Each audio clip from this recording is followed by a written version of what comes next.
All right. Well, welcome to the Boring Millionaire podcast. My name is James Lamantia. I'm Nick Polari. And we are the Boring Millionaires. So we closed out the trading day at 6,051 on the S&P 500 and 19,926 on the NASDAQ Composite. They fell a little bit today, then they floated their way back up, just a little bit balanced trading day. And I think that's a lot of what we're going to see. Like I said in the last episode, we had a smooth, slow burn rally through into the record highs. Now we're kind of just seeing it organize itself and balance out. And, that's going to be the typical standard for the market in the next few months ahead. There are also not a lot of news going on. And I think the market's just finding itself and it's finding the actual value because a lot of the hype's dying out. So, yeah, it's slow moves, but it's going to be overall positive. So you just got to hang on. It is, yeah. There's nothing wrong with a slow grind up and nothing wrong with, really nothing going on. It's almost a good thing in some cases, but one, I guess, little bit of excitement that we saw in this past trading week was the NASDAQ hit 20,000 for the first time. Now, I know I've said it with other things, the same thing with Bitcoin. It's cute. It's cool. It's like fun just having been involved in the market so long to finally see it at something of this mark, but nothing that actually changes anything to do with the market or the stocks you're buying. All indexes show the health of the market. We've mentioned in prior episodes, the S&P and the NASDAQ are really the bread and butter, the true lifeline of what's going on. But the Dow is cool too. We own all the stocks within the Dow 30 individually. So being that it's a part of our portfolio, we don't see much of a sense in watching it as an index. Whereas, the 500 and the NASDAQ are a much, much broader horizon of everything going on. And speaking of everything going on, we mentioned the slow burn market. There's still a lot of opportunities to get in. It might be a little harder to find discounts, but there's a lot of opportunities still, and there's still a lot of reason to get in. And I think that's something we really should start touching on in this episode is why would we invest in the stock market? Because that truly is the first question. Why would you even do this? Yeah, why buy a stock? What is the importance of a stock? And just overall, fundamentally, what is the value of a stock? So I agree. I mean, some of the examples, it does give you ownership in the company you are buying. So if the company's doing good, you're doing good. I mean, you get capital growth out of it. So you can grow your money along with what the company's doing. So I believe that is a positive. Dividends are always great. So some companies pay dividends. So you can get money back just for holding the stock. It is. It's like a silent income. You just have ownership in these companies and you earn an income, a secondary income, or even a third income, depending on your life, what you got going on. But, it's a way to get money moving for you. It's a way to earn an income without actually having to physically labor yourself for it. There's three angles of why you should own a stock as far as the monetary value. There's the appreciation of it growing over time. There's the dividend, like you just mentioned, annual income that you could earn. And the collateral. We talked in our earlier episodes how you could borrow against your stocks. So, if you need something in a pinch, instead of jacking up a credit card at 28%, you just borrow against your own equity and you pay it back in a timely fashion that works for you. There is a lot more to it than just owning a company. I mean, all those examples are perfect. It is also, by investing, it is a new stream of income. Yeah, it is. It's to build equity. It's to build your assets. It's to build your financial freedom in America. And that is what the American dream is being able to earn on your own. And some of the reasons people would want to earn on their own, you could pay off a mortgage earlier. You don't have to wait all 30 or 15 years, whatever term, you get on your mortgage. You could pay a school tuition that you otherwise may not have the accessibility to. Even your parents. We're 30. Some of our parents, to our friends at least, their parents are in their 60s. To have a 10, 15-year plan is going to build that little nest egg for them, as well as a little nest egg for your daughter to get her college paid for, have your house paid for in 20 instead of 30 years. You can build your own retirement fund. And then also on top of that, you could use it as an emergency fund. If something ever went wrong, you have the money there that you can use for whatever you need. If you're using the equity, you don't even have to sell the stocks off. So exactly, yeah, paying it off. And then also you grow a stock over time, you have a good little nest egg. It definitely will help with medical expenses, for example. So it's always good to just be involved. Yeah, it is great to be involved. And it's the accessibility of the freedom of your money. You can borrow against or you can sell. And then either way, you're doing what you want with the freedom of choice with your money. And either way, you're able able to benefit your life without having to like have your back against the wall No, and wonder where this exactly. money's coming from. And also, the earlier you get in, this is also kind of a benefit. If you hold it longer, it is easier. You will have to pay taxes, but the longer you hold stock, the longer you hold companies, the less they're going to hit you in capital gains. So it's always a positive to just long-term it. Exactly. Yeah, the long-term investments have less tax implications that would hit your pocket, and for one thing, that is good for the American people. Exactly. I'd rather have more money in my pocket. I think everybody listening, everybody in the world would rather have more money than less. Yeah, I don't think there's many people that would disagree with that. But even on that note, so investing, what are some of your personal goals that you use the market for? I use the market for that exact financial freedom that we were just discussing. I, at a young age, realized money was the measurement and the median that created freedom or not. So I realized quickly I had to get the money. And the stock market was the accessible thing that I was able to use to build my money. And between that and a strong work ethic, I built my portfolio, and it's to just build freedom. It's to just have the money there, whether I need it in a pinch, whether I want to enjoy it, whether, whatever it's there for, I have it there for. It's not a question of what, it's a question of if. If I need it, I have it. It was honestly always as simple as that. I worked at a restaurant. We worked at the same restaurant in much younger years, and the guy who owned the restaurant just showed me the horizon of free market capitalism and the financial freedom that came with it. And it was just as simple as I want to have freedom with my life. No, and exactly. That's what you need money for. And that, I feel, is also why we do this. We're here to show you, to help teach you what we've learned so you can start building your future the same way, so you can have the same financial freedom. I am using these investments to go on into new ventures, like new investments, real estate. That's what I want to use the money for. If I can use this opportunity, you can use this opportunity. And I think we're just here to really open your eyes and teach you, because it is the most accessible way to just make income. It is. It's the freest way to make income and build equity and to just get your money involved in free market capitalism.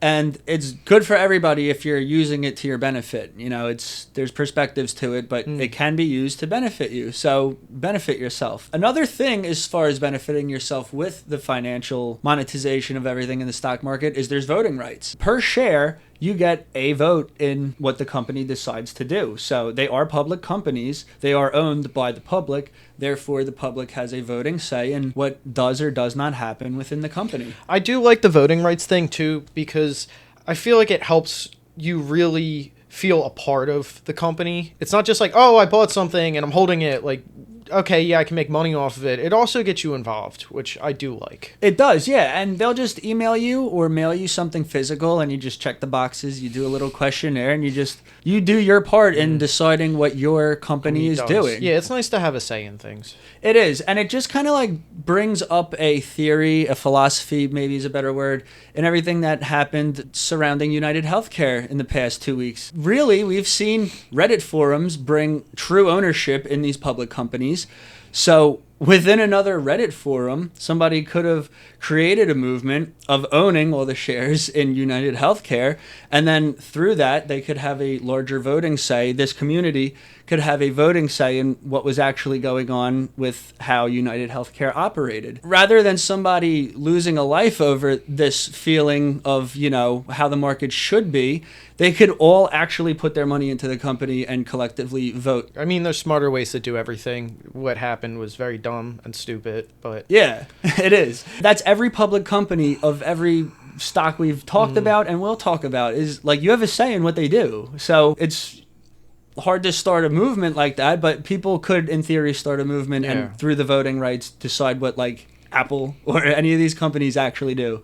So there's, more practical ways in deciding how United Healthcare will operate their margins and everything. But speaking of their margins, they are one of my $50 stocks this week. I picked United Healthcare. I have PepsiCo. I have Simon Property Group. I have Comcast, which we've talked about, and I have Merck. So they're all blue chips. They all have outstanding dividends. And I love dividends. I love dividends so much that you just earn an income for the ownership of the company. You're already investing in the future of the company and being a part of that company as far as their infrastructure in the world and how we move and how we live and what that will be in the future. But then you're getting paid to do so. So it's a double win almost every time. Well, I shouldn't say almost every time, whenever a stock pays a dividend. But these do, and they pay great dividends. We have Simon Property Group. They own Oxford Valley Mall for our local listeners. It's a 4.74% dividend that you're getting paid every year for being a part of that company and having a voting say in what's going on with those buildings over there. You know, it's true ownership of these companies. So those are my 50. I'm breaking them up into 10 pieces, putting that 10 each into each of those companies. And I love that because, as we mentioned in previous episodes, and will continue to do so, you diversify and you get a little piece of everything, and it's easy to budget. And you could do the same example at $25 and do $5 in each of these companies. Yeah, with exactly. fractional shares. You just get a little chunk of it. Yeah, you can even go a little higher, 100. You don't have to stick to the $50 format. I think it's just a really easy way to break down, like, oh, $50 every week, easy, $10, $10. So I agree with that. Also, too, I want to circle back to the dividend thing, too. I feel that's another way of feeling a part of the company because technically you're getting a share of their profits when they're paying a dividend. So the money, you're getting what they make. I do like the idea of dividends. I think they're great because, like you said, you get a passive income where you can use that money however you want. You can reinvest it. I like to reinvest dividends because I just think it's a smart strategy. You're already invested. Exactly. Yeah, the money's already there. And so I like the idea of dividends. Not everything I invest in has dividends, but strong companies, it'd be great if they paid them, but they don't always need them. So there are some on my $50 list. One perfect example would be Tesla. They don't pay a dividend, but ever since the Trump presidency, it's been going. I think a lot of fear over Musk kind of backing Trump is out of the way, so I think people can feel a little more safer in investing in them. They are also even in leader in EV. We've talked about that before, so Tesla is just a smart buy. My next pick would be T-Mobile. They're trading at about $232 right now. They are also the second largest subscription and wireless carrier, but they also have the biggest telecom market cap. So they are a strong company. They're always growing too. My next company, as we've talked about before, Visa, they're trading at about $314 right now. They pay a 0.75% dividend. And I know that doesn't sound too glamorous, but if you actually take the stock price into account, it's a lot more money than it sounds. They also hold the market with MasterCard for all credit transactions. So they're making all those fees. They're making money. They have it cornered. And we're becoming a cashless world, so they're just never going to stop making money. I want a quick interjection, not to interrupt you, but you just said how we're moving into a cashless world. Remember in 2020 when there was a coin shortage and so many places said you need like exact change or just pay with the card?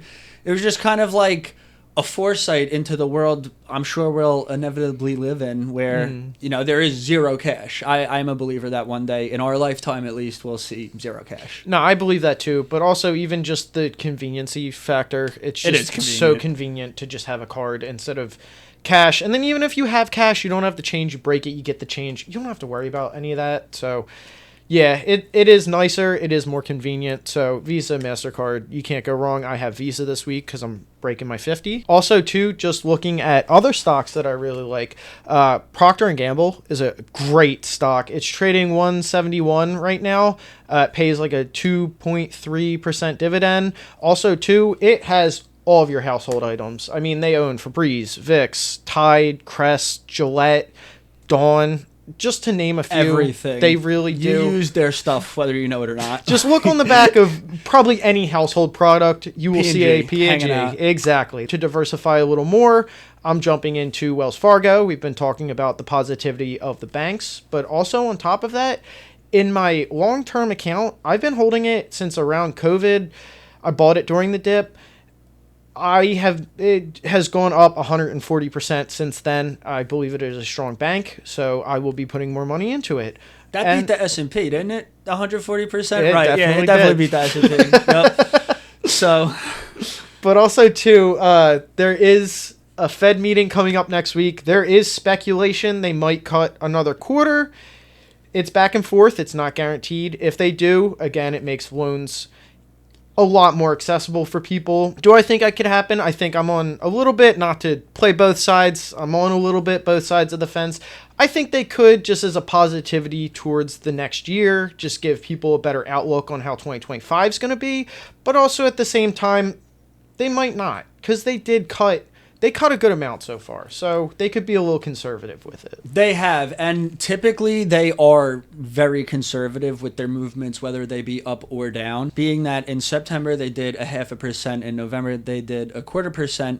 That's pretty significant. So I am in the camp where I don't think they're going to cut. I think they are going to come out, and Jerome's going to say, Jerome Powell is the president of the Fed. So he'll come out and he'll say, we have positive outlook. That's why we cut in November, We're not doing it right now. That would be very ambitious of them. And in all my time watching the market, I have kept my eye on the Fed. And even doing it again in November, the half a cut was a big move. And then following it with another quarter cut in November, that is a big time play for the Federal Reserve. So I think they're going to hang out. And they probably won't cut, or I think they won't cut until maybe June or July, like summertime, 6 months, 8 months from now. Yeah, I agree. And even if they did, they're not going to cut for a while. So I think even, if they did, I would give it to the same, June, July-ish. So I think they made that big of a move to, in some way, play catch-up for the interest rates getting as crazy as they did, and the inflation crisis that we had seen. They can't just rewind it that quickly as well. No, you could go up in a panic, but you can't go down in a euphoria. They're not going to move like that. But I do want to agree with the very first thing you said, is how you're kind of playing it on both sides. That is the proper way to invest and navigate the market, is to be prepared for everything. You can't, in every case, invest for both scenarios and both outcomes. But you just have to be aware that they could cut. And I mean, to my surprise, would be a cut, and that would be a good incentive for the stock market. So being wrong would be great. So it's not bad to be wrong in that sense. Yeah, in that sense. But that's just a particular example. You should always look at every way market moving news could go and how the market would react to it. Just be aware. No, really. I 1000%. You have to kind of be skeptical about everything, because you could have a bunch of people that are the experts, saying this, and then it doesn't happen. So what happens? No one can really call what someone else is going to do, and there's a lot of moving parts in it. Perfect example, no one knew COVID would happen. It just out of nowhere. So you never knew the whole country was just going to shut down. The whole world shut down. Exactly. So. Yeah. So, I mean, even just on a stock market standpoint, there was no economist in September of 2019 who says, 6 months from now, there's probably going to be like a crazy virus or like some wild, disaster going on that's going to give us a 40% discount. And if there was one, congrats, dude. Yeah, but, I don't think anybody would ever listen to that guy, because that sounds just like you're a lunatic. Yeah, you would be insane until it happened. That. Yeah. But with all that said, there's a lot of positivity in the market. Although it seems like there may not be much going on, there's a lot you could take advantage of, and there's a lot of opportunity you can monetize. So we're here to not only show you some of it, but to show you how to find it on your own and take advantage of it on your own. Exactly. There's a lot of lessons in it. There's a lot of lessons we've learned. We're here to teach. We're here to help you. We're trying to get you to a financial stable point. We are going to help. And Nick used the perfect word, stable. We're not trying to get you rich. We're trying to get you comfortable. And we're going to do it if you listen to the podcast. So check us out on Facebook. Check us out on Instagram. In due time, we will have a TikTok. And just thank you for tuning in this far. And thank you for tuning in the future. Yeah, thank you. Take care.